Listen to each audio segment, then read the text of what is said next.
Study IQ IAS, अब तैयारी हुई अफोर्डेबल। नमस्कार दोस्तों ऐसा लगता है कि कलकत्ता के आरजी कर हॉस्पिटल को लेकर जो डॉक्टर्स का पूरा प्रोटेस्ट चल रहा है वो अभी रुकने वाला नहीं है, क्योंकि कल एक बहुत ही इंपॉर्टेंट मीटिंग डॉक्टर्स और ममता बनर्जी चीफ मिनिस्टर के बीच में होनी थी, जो कि यहां पर नहीं हो पाई। और इसी के बीच यहां पर ममता बनर्जी का एक बहुत बड़ा बयान आया सामने, जिसके अंदर उन्होंने ये कहा कि मैं इस्तीफा देने को तैयार हूं, I am ready to resign. ये आप खबर देख सकते हो, ready to quit says Mamata Banerjee as protesting doctors skip meeting. तो यहां पर बहुत से लोग जानना चाहते हैं कि एग्जैक्टली हुआ क्या है कल, क्योंकि अगर आप देखोगे जो डॉक्टर्स प्रोटेस्ट कर रहे थे वो ममता बनर्जी के दरवाजे तक पहुंचे, मतलब कि वहां पर जो बिल्डिंग है, जो स्टेट सेक्रेटरीट है, वहां पर वो दरवाजे तक पहुंचे, लेकिन उसके बाद वो एंटर नहीं किए। उनके कुछ कंडीशंस थे, तो वो सारी चीजें मैं आपको इस वीडियो में बताऊंगा, सब क्लैरिफिकेशन आपको मिल जाएगा। और साथ ही साथ मान लीजिए अगर ममता बनर्जी आज के डेट में रिजाइन कर देती हैं तो उस केस में क्या होगा वो भी हम देखेंगे सिनेरियो। काफी कुछ आपको जानने को है, चलिए आगे बढ़ते हैं। लेकिन उससे पहले मैं आप सबको ये भी बता दूं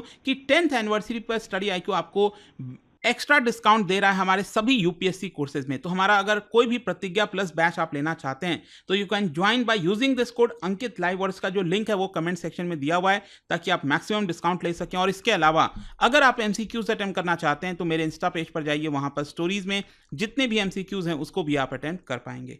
चलिए शुरुआत करते हैं और सबसे पहले ये देखते हैं कि एग्जैक्टली हुआ क्या है। देखिए, कल ममता बनर्जी का एक इमोशनल स्पीच सामने आया जिसमें उन्होंने कहा कि मैं जूनियर डॉक्टर्स के साथ खड़ी हूं और मैं इनवाइट करती हूं। इनफैक्ट कल उन्होंने इनवाइट किया स्टेट सेक्रेटरीट पर। सेक्रेटरीट क्या होता है बेसिकली, जहां पर सारे जो ऑफिसर्स वगैरह होते हैं सरकार के, वहां पर उन्होंने इनवाइट किया था कि मैं उनसे मुलाकात करना चाहती हूं। और उन्होंने कहा कि देखिए, मुझे अब ये जो चीफ मिनिस्टर की कुर्सी है वो नहीं चाहिए, अगर लोग चाहें लोगों के इंटरेस्ट में मैं स्टेप डाउन भी करने को तैयार हूं। साथ ही साथ उनका यह भी कहना था कि अगर डॉक्टर्स आ जाते हैं वापस, प्रोटेस्ट छोड़ देते हैं, तो उनके ऊपर कोई भी एक्शन नहीं लिया जाएगा, ये मैं अश्योरेंस देती हूं और मैं हमेशा उनके साथ बातचीत करने के लिए तैयार हूं। बेसिकली उनका ये कहना था कि मेरा जो अभी तक गुस्सा था, क्योंकि अगर आप देखोगे जो डॉक्टर्स हैं वो काफी नाराज थे ममता बनर्जी से, कि ममता बनर्जी और उनके सरकार के कई लोगों के द्वारा जो बयान सामने आ रहा था, जो लोग वो कह रहे थे कि ये डॉक्टर्स नहीं हैं, ये असली प्रोटेस्टर्स नहीं हैं, इसके पीछे पॉलिटिकल मकसद शामिल है। तो ममता बनर्जी का ये कहना था, उन्होंने क्लैरिफिकेशन दिया कि देखिए, जो मेरा गुस्सा था ना वो आपके ऊपर नहीं था, डॉक्टर्स के ऊपर नहीं था। मेरा गुस्सा बेसिकली इसके पीछे के जो मास्टरमाइंड है, ये जो पूरा प्रोटेस्ट पुश करने की कोशिश की जा रही है, इसको पॉलिटिकल कलर देने की जो कोशिश की जा रही है, यहां पर आप देख सकते हो उनका बयान आया है, the people behind the political colour do not want justice, they want the chair. तो वो बेसिकली कुर्सी के पीछे पड़े हुए। तो इसी की वजह से मेरा गुस्सा उन लोगों पर था, मेरा गुस्सा आप डॉक्टर्स के ऊपर नहीं है। और फाइनली देखिए, उन्होंने कहा इमोशनल स्पीच में कि in the interest of the people I am ready to step down, I do not want the post of chief minister. Basically मुझे यहाँ पर जस्टिस चाहिए और जो कॉमन पीपल है उनको मेडिकल ट्रीटमेंट मिलता रहे। तो उन्होंने कहा कि मैं करीब 2 घंटे तक वेट क्यों। खैर, मैं आपको बताता हूँ एक्चुअली मीटिंग में हुआ क्या है। कल एक्चुअली हुआ क्या कि यहाँ पर ममता बनर्जी और डॉक्टर्स के बीच में मीटिंग होनी थी और ये करीब शाम को 5 बजे रखा गया था मीटिंग। आप देख सकते हैं जो काफ़ी सारी भीड़ है, डॉक्टर्स हैं, पूरा डेलीगेशन जो है वो बड़े ग्रुप में स्टेट सेक्रेटरीट जाता है। ये पूरे रास्ते की पिक्चर्स है, वो स्टेट सेक्रेटरीट के दरवाजे पर पहुँचते हैं, लेकिन वो मीटिंग हॉल में जाने से मना कर देते हैं। क्यों?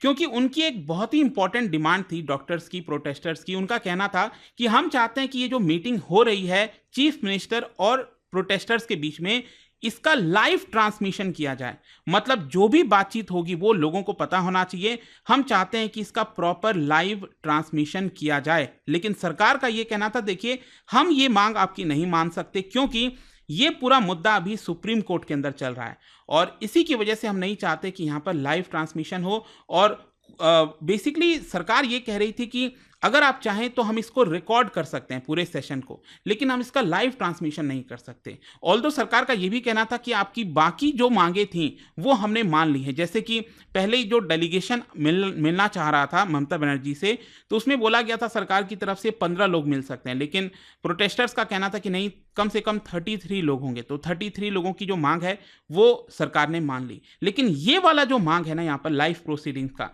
इसी की वजह से ये पूरा मीटिंग यहाँ पर रुक गया। और प्रोटेस्टर्स डॉक्टर्स का ये कहना था कि ये मीटिंग इसीलिए नहीं हो पाया because of rigidity of the government.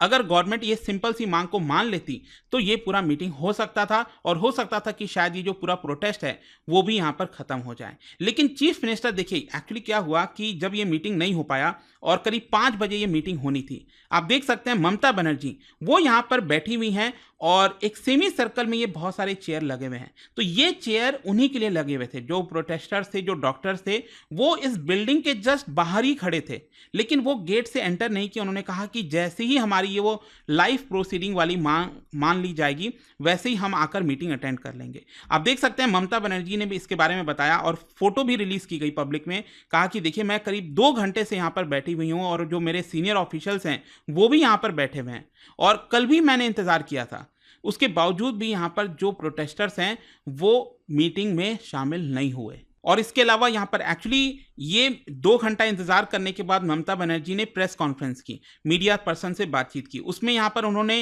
Apologise भी किया, माफ़ी मांगा बंगाल के लोगों से और कहा कि आप चाह रहे थे कि ये पूरा चीज़ें आज रिजॉल्व हो जाएंगी, लेकिन ये अभी भी रिजॉल्व नहीं हो पाई हैं। और देखिए यहाँ पर भी ममता बनर्जी ने इल्ज़ाम लगाया कि इसके पीछे कई लोग हैं जिसकी वजह से ये बातचीत नहीं हो पाई। उन्होंने कहा कि डेलीगेशंस में बहुत से लोग हैं जो बातचीत करना चाहते हैं, लेकिन यहाँ पर ऐसा देखा जा रहा था कि पीछे से लोगों को गाइड किया जा रहा था, पीछे से बोला जा रहा था do not negotiate, do not go to the meeting. ऐसा ममता बनर्जी ने डायरेक्टली आरोप लगाया है और साथ ही साथ ये भी कहा है कि देखिए हम उत्तर प्रदेश की तरह नहीं करेंगे। बेसिकली उनका कहना था कि उत्तर प्रदेश सरकार ने तो डॉक्टर्स के ऊपर जो ESMA वाला एक्ट है वो लगा दिया था, एसेंशियल सर्विसेज मेंटेनेंस एक्ट। आपको पता है कि सर्विसेज में जब भी इस तरह का सिचुएशन होता है और जैसे मान लीजिए अगर हम डॉक्टर्स की बात करें, अब डॉक्टर्स तो बहुत इंपॉर्टेंट होते हैं और कोई भी मरीज आता है अगर उसका इलाज ना हो पाए तो जीवन भी जा सकती है। तो उस केस में यहाँ पर एसेंशियल सर्विसेज मेंटेनेंस एक्ट लगाया जा सकता है, जिसके तहत जो डॉक्टर्स हैं उनको प्रोटेस्ट नहीं करने दिया जाएगा, उनको ड्यूटी पर आना ही पड़ेगा। तो ममता बनर्जी ने कहा कि देखिए उत्तर प्रदेश सरकार ने तो आपके ऊपर ये धारा लगा दी थी, ये कानून लगा दिया, लेकिन हम आपके ऊपर नहीं लगाएंगे क्योंकि हम इमरजेंसी को सपोर्ट नहीं करते हैं। उनका बेसिकली यही रिक्वेस्ट था कि देखिए आपके इस प्रोटेस्ट की वजह से बहुत से लोग सफ़र कर रहे हैं, बहुत से लोग इलाज के लिए आते हैं, kidney operation, heart operation, pregnant महिलाएं आती हैं जो बच्चा देंगी। और मैं आपको ये भी बता दूं कि वेस्ट बंगाल सरकार ने क्लेम किया है कि करीब 27 लोगों की मृत्यु हुई है because of this protest. Although जो प्रोटेस्टर्स हैं, जो डॉक्टर्स हैं, उन्होंने इस क्लेम को नकार दिया है, खारिज कर दिया। उनका कहना है कि ये बिल्कुल भी गलत है, यहाँ पर ऑलरेडी जो भी मरीज आ रहा है उसका ध्यान रखा जा रहा है। ये कहना कि हमारी वजह से मरीज सफ़र कर रहे हैं ये बिल्कुल भी सही नहीं है। खैर यहाँ पर अब फाइनली क्वेश्चन आपके मन में ये भी आ रहा होगा कि आखिरकार डॉक्टर्स इस समय क्या चाहते हैं, उनकी आखिरकार मांग क्या है। देखो जो डॉक्टर्स हैं उनका सबसे पहला तो यहाँ पर ये मांग है कि हमें कोलकाता पुलिस चीफ जो विनीत गोयल हैं उनका इस्तीफा चाहिए, इसके बिना तो हम मानेंगे नहीं। और साथ ही साथ 2 सीनियर ऑफिशियल जो हैं हेल्थ डिपार्टमेंट के, उनका भी इस्तीफा चाहिए। और मैं आपको बता दूं कि ममता बनर्जी के अंडर में ही आता है, जो हेल्थ मिनिस्ट्री अगर आप देखोगे इस समय वेस्ट बंगाल का, वो ममता बनर्जी के अंडर में है। और मैं देख भी रहा था कि यहाँ पर जो बीजेपी है, जो अपोजिशन पार्टी है वेस्ट बंगाल में, वो जब ये ममता बनर्जी का बयान आया कि मैं इस्तीफा देने को तैयार हूँ, तो बीजेपी का ये कहना था कि अच्छी बात है, अगले दिन सुबह जो है हम चाहेंगे कि यहाँ पर सबसे पहले तो वो हेल्थ मिनिस्ट्री से इस्तीफा दें और ये एक अच्छा दिन होगा कहीं ना कहीं बंगाल के लिए। खैर जो भी है, ये सबसे बड़ी मांग है इस समय प्रोटेस्टर्स की। उनका कहना है कि इन लोगों को इस्तीफा देना चाहिए। ऑल्दो मैं बता दूं कि ये पूरा मामला जो है अभी सुप्रीम कोर्ट भी गया हुआ है। आप देख रहे होगे समय समय पर यहाँ पर केस की सुनवाई होती रहती है। और इनफैक्ट मैं देख भी रहा था कि सुप्रीम कोर्ट ने भी कई बार मांग की है प्रोटेस्टर्स की और कहा है कि आप प्लीज़ यहाँ पर अपना प्रोटेस्ट एक बार ख़त्म करिए और यहाँ पर वापस से ड्यूटी पर आ जाइए। ऑल्दो मैं आपको बता दूं कि सुप्रीम कोर्ट ने जो डॉक्टर्स का पूरा मामला है, प्रोटेस्टिंग डॉक्टर्स का, वो सब कुछ राज्य सरकार पर छोड़ा है कि जैसे राज्य सरकार हैंडल करना चाहती है उस चीज़ को करे। और जहाँ तक सवाल है कि इस पूरे जो रेप मर्डर केस हुआ है आरजी कर हॉस्पिटल में और जो फाइनेंशियल इरेगुलरिटीज़ है, वो पूरा मामला सीबीआई के द्वारा इस समय जांच किया जा रहा है। लेकिन लास्ट में क्वेश्चन यहां पर यह भी आता है कि आखिरकार मान लीजिए इन केस अगर ममता बनर्जी रिजाइन कर भी देती हैं हाइपोथेटिकल केस, ऐसा लग नहीं रहा है, लेकिन अगर कर देती हैं तो उस केस में क्या होगा। देखो अभी अगर आप देखोगे तो लास्ट जो चुनाव हुआ था वेस्ट बंगाल में वो हुआ था 2021 में, और आपको पता है 5 साल का पूरा कार्यकाल होता है। तो अगला जो चुनाव होगा वो 2026 में होना है वैसे तो, और ये मई के महीने में नई सरकार बननी है 2026 में। लेकिन जो पिछला वाला चुनाव हुआ था उसमें आप देख सकते हो बहुत बड़ी बहुमत है इस समय तृणमूल कांग्रेस के पास। आप देख पाएंगे यहाँ पर 219 सीट आपको देखने को मिलेगी, अकेले तृणमूल कांग्रेस के पास है। और वहीं जो बीजेपी है जो अपोजिशन में है उनके पास करीब 66 सीट्स आपको देखने को मिलेंगी। तो जाहिर सी बात है कि अगर ममता बनर्जी रिजाइन कर देती हैं तो यहां पर नए चुनाव के अलावा कोई रास्ता नहीं है, क्योंकि तृणमूल कांग्रेस के बिना सरकार बन ही नहीं सकती इस समय। तो यहां पर अब होता क्या है कि नॉर्मली जब भी अगर टर्म पूरा होने से पहले जो है सरकार गिर जाती है तो उस केस में देखो यहाँ पर या तो ये हो सकता है कि तृणमूल कांग्रेस की सरकार बनी रहे लेकिन कोई दूसरा चीफ मिनिस्टर बन जाए, या फिर तृणमूल कांग्रेस कह सकती है गवर्नर को कि आप नया चुनाव के लिए जो है पेशकश कर दीजिए। तो यहाँ पर 6 महीने के अंदर अंदर नया चुनाव कराना पड़ता है। तो ये पूरा कंडीशन है, देखते हैं एग्जैक्टली आगे होगा क्या, बट आई होप कि जो भी सिनेरियो है आपको समझ में आ गया होगा। और जाने से पहले एक इंटरेस्टिंग क्वेश्चन, क्या बता सकते हो which of the following is not a function of chief secretary of a state? इनमें से कौन सा function chief secretary of a state का नहीं है? ध्यान से पढ़िएगा इसको।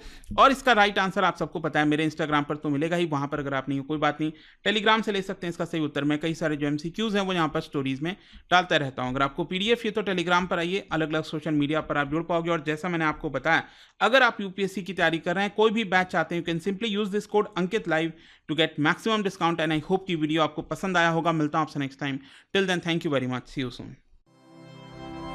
स्टडी IQ IAS, अब तैयारी हुई अफोर्डेबल।